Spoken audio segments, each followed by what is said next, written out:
देखिए दोस्तों, गाय जब बच्चे को जन्म देती है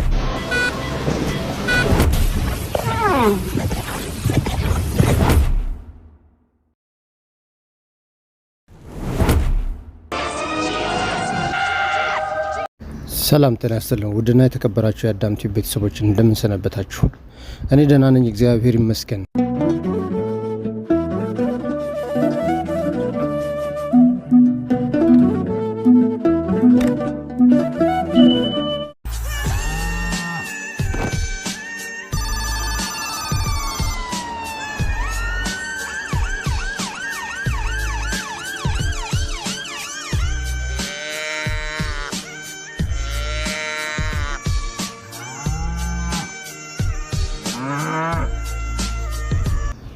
ሰላም ሰላም ሰላም ሰላም ለሀገራችን፣ ሰላም ለሕዝባችን፣ ሰላም ለሁላችን ይሁን።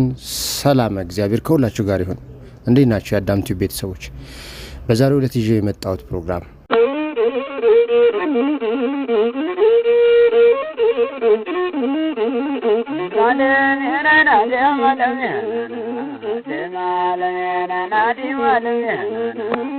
አሁን ሴክስ ያረኩ ነበርና ማለት ነው። በጣም ደከመኝ። እናቴ ትሙት ማንን እንዳደረኩ ላሳያችሁ። ዝግጁ ናችሁ? ሰርፕራይዝ! አፍራኮ ነው። እያያችሁ ነው አይደል? አንቺ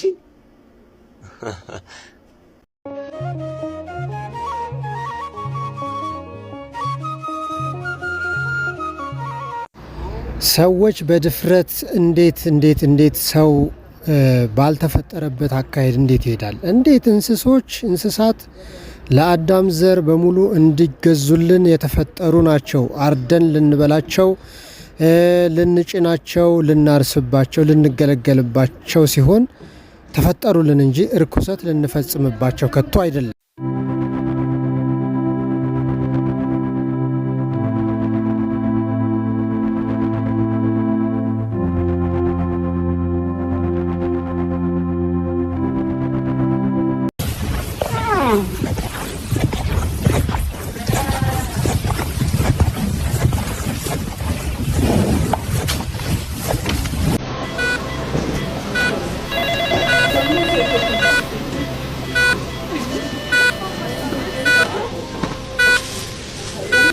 የተከበራችሁ የአዳም ቲዩብ ቤተሰቦች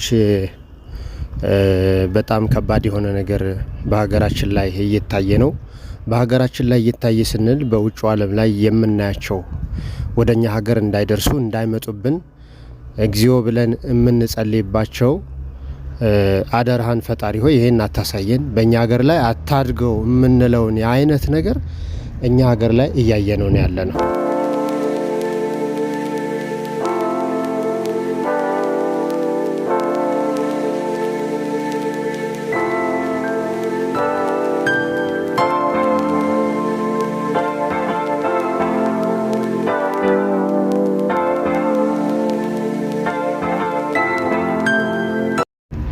እንግዲህ እነዚህ ሁለት የሰው ጭንቅላት ወይም የሰው ምስል ያላቸው ጥጃዎች ተወለዱ የሚባለው ነገር በሁለት ምክንያት አወዛጋቢ ሆነዋል። አንደኛው ምክንያት ትክክል ነው፣ የተወለዱት በአካል ተገኝተዋል የሚሉ አካላት አሉ። ሌሎቹ ደግሞ አይ ይሄ በፍጹም እውነት ነው፣ ሊሆን አይችልም፣ ስህተት ያለው መረጃ ነው እያሉ ያሉ አሉና እኛ ደግሞ በሀገራችን አንድ ከዚህ በፊት የሰራሁት ቪዲዮ አለ። የሱን የልጁን መረጃ ብትመለከቱት ምናልባት ከዚህ ጋር የተዛመደ ነው የሚሆነው። እንደ ቀልድ እንደ ጨዋታ አስመስሎ ከእንስሳት ጋር መባለግን አሳይቶን ነበር። ቀደም ብሎ በቪዲዮ አስቀምጫለሁ። ዛሬም በድጋሚ ለትዝብት ያክል ለፍርድ ያክል እነሆ ብዬ እጋብዛችኋለሁ። देखिए दोस्तों, गाय जब बच्चे को जन्म देती है तो कई बार इन डॉक्टर्स को भी हेल्प करनी पड़ती है। በጣም ደከመኝ። እናቴ ትሙት करवाते हैं ताकि कोई गलती ना हो, जिसके लिए वो इस तरह के डमी एनिमल्स का यूज करते हैं जो कि बिल्कुल रियल की तरह बनाए।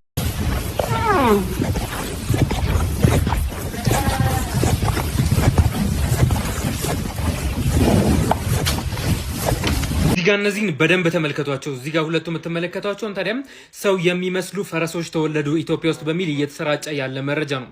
ታዲያ አፋር ክልል እነዚህ እንግዲህ ሁለት ጭንቅላት ያላቸው፣ ነገር ግን ይሄ መረጃ ሙሉ ለሙሉ ሐሰተኛ ከእውነት የራቀ መረጃ ነው። ከኋላ ድምጹን ስሙት።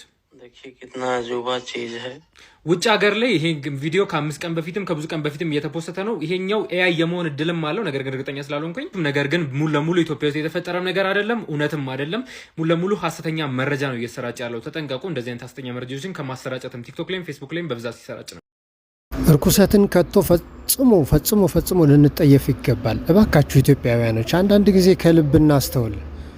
ምናልባት ለዚህ ለክፉ መናፍስት ግብር እየተሰጠን ያደግን ከሆን ወደ ቤተ ክርስቲያን እየሄድን ጸበል መጠመቅ ደግሞ ያስፈልገን ይሆናል። እባካችሁ እናስተውል። አስተዳደግ በደለን፣ ከዛ ራሳችን ፍላጎትና ምኞታችን ደግሞ ለኃጢአት ጣለን። ኃጢአት ደግሞ ምኞት ኃጢአትን ትወልዳለች፣ ኃጢአት ደግሞ ሞትን። ይህን ሁሉ ለማለት ያስገደደን ደግሞ ትልቁና ዋነኛው ምክንያት ግብረ ገብ የሚባል ትምህርት ድሮ ነበር ይባላል። በኃይለ ሥላሴ ዘመነ መንግስት ታሪክ እናውቃለን፣ እናነባለን፣ እናደምጣለን። ግብረ ገብ ማለት ስነ ምግባር ነው። ስነ ምግባር ያለው ልጅ ተወልዶ ካደገ ከእንዲህ አይነቱ መጥፎ አሰራር ነፃ ይሆናል። እንግዲህ የቤተሰብ ትልቁ ኃላፊነት ማለት ልጅ ወልዶ ዝም ብሎ ልጅ በድሎ ያድጋል እንደሚለው ብሂል ሳይሆን ወልዶ በተቻለው መጠን ስነ ምግባርን ክፉና በጎ ለይቶ እንዲያድግ ማድረግ ነው።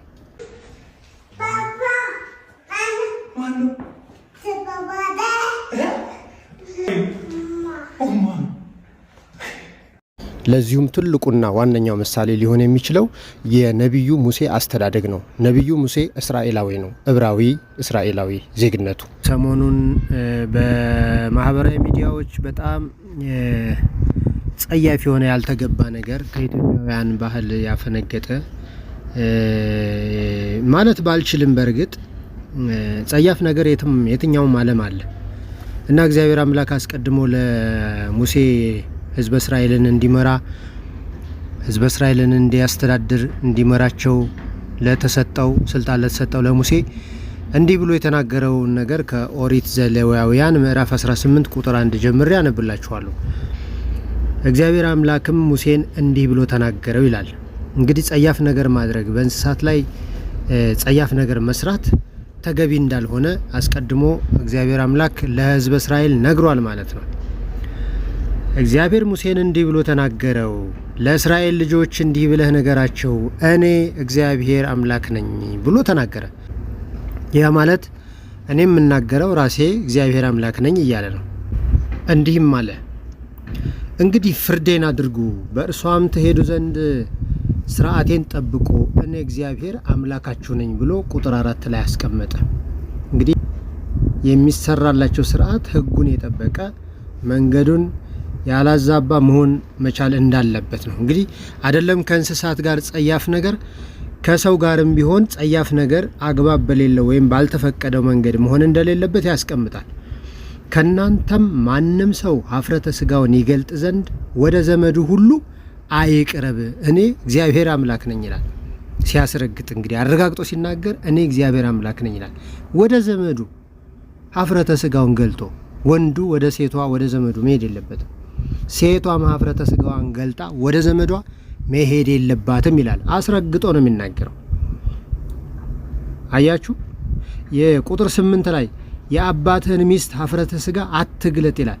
የአባትህ ኀፍረተ ስጋ ነውና፣ ምናልባት አባትህ አንተን ከወለደ በኋላ ሌላ ሚስት አግብቶ ሊሆን ይችላል።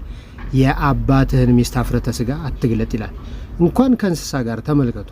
ስለዚህ የአባትህን ሚስት ኀፍረተ ስጋ አትግለጥ። አያችሁ፣ አይደለም ከእንስሳ ጋር ከሰውም ጋር ቢሆን ያልተፈቀደለት አካል አለ ማለት ነው። ምክንያቱም የአባትህ ሚስት ናትና። የወንድምህን ሚስት ኀፍረተ ስጋ አትግለጥ፣ የወንድምህ ኀፍረተ ስጋ ነውና ይላል። የወንድምህ ሚስት ኀፍረተ ስጋዋ የወንድምህ ኀፍረተ ስጋ ነውና ፈጽመ የሷን አትግለጥ ይላል።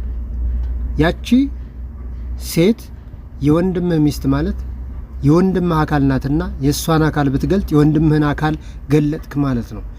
ከወንድምህ ሚስት ጋር ብትተኛ የወንድምህ ሚስት አካል የሚስቱ አካል የወንድምህ አካል ስለሆነ ከወንድምህ ጋር እንደተኛ ሁሉ ይቆጠራል።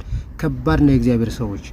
ሴቶችም ጋር እንደምትተኛ ይላል ዋናው ነገር። ከሴቶችም ጋር እንደምትተኛ ከወንድ ጋር አትተኛ ጸያፍ ነውና ይላል። እንግዲህ ይሄ ለግብረ ሰዶሞች የተነገረ ነው። ወደ ዋናው ነጥቤ ስመጣ ደግሞ ከእንስሳትም ጋር መዳራት መተኛት እንደሌለ ያስረግጣል። ከእንስሳትም ጋር አያችሁ እንዳትረክስባት ከእንስሳት ጋር ትተኛ።